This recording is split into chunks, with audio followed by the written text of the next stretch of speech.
We are Real Boy ENT. We're gonna drop a few hot ones for y'all. Hope you all enjoy it. Let us know.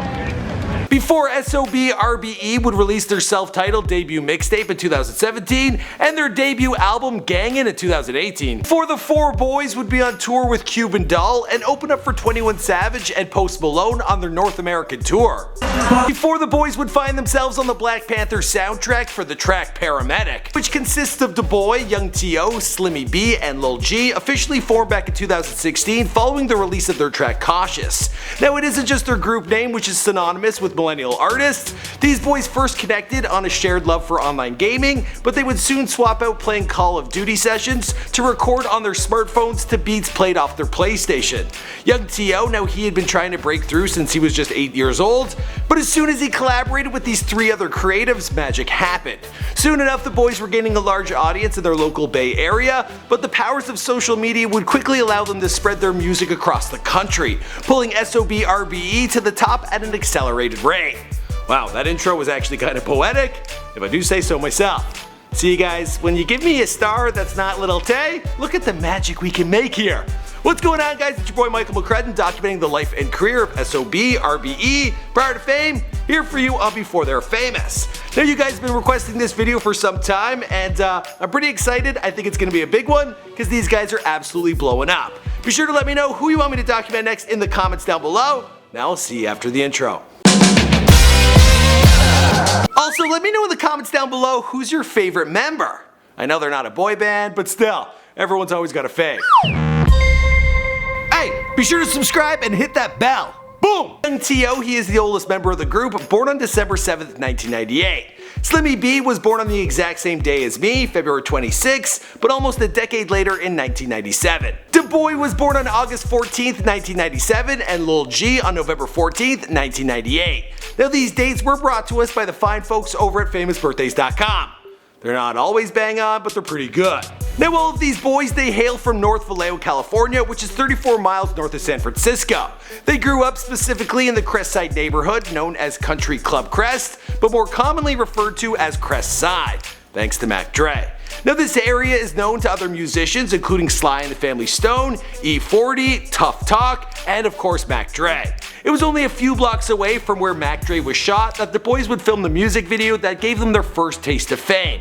I'm talking about Cautious. First didn't exactly grow up together, they grew up more like duos, with Yhung T.O and DaBoii initially meeting up to play Call of Duty together, where they hit it off. Yhung T.O, Slimmy B, and Lil G all met at the Boys and Girls Club, but the youngest two hit it off way back in middle school, playing basketball together and bonding over their love for sneakers. They even came up with a name for their two-man clique, titled Shoes Over Bitches. Now, of the four members, Yhung T.O is certainly the leader of the group, and for good reason.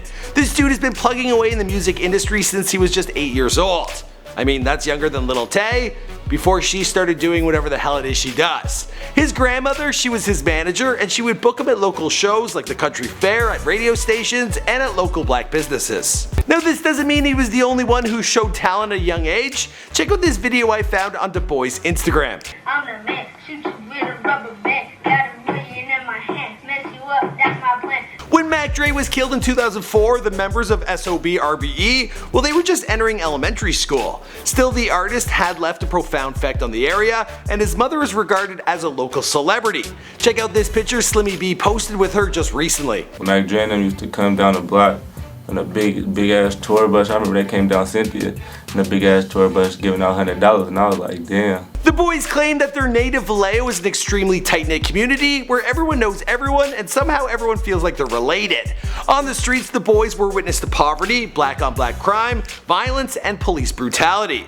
Yhung T.O, he told Fader, "That just shows a lot of people are going through the same shit. I'm telling you about everything we go through out here day to day, having to do this and that, worried about police, smoking, having shootouts." Now, of course, this would play a pivotal role in the music that they would release in the future. They would also lose people close to them, with T.O and DaBoii losing their friend Tutu, and Lil G, well, he also lost someone to cancer. Now, pushing past the hardship, they would all find their own paths to become performers, with T.O and DaBoii gaming sessions turning into time spent recording raps on their phones to beats played on their PlayStation. I didn't know that was possible.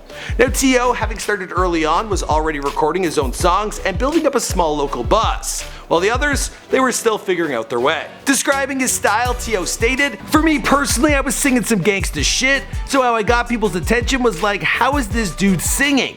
But they got guns in the video and he's talking a whole bunch of hot shit. That caught a lot of people's attention."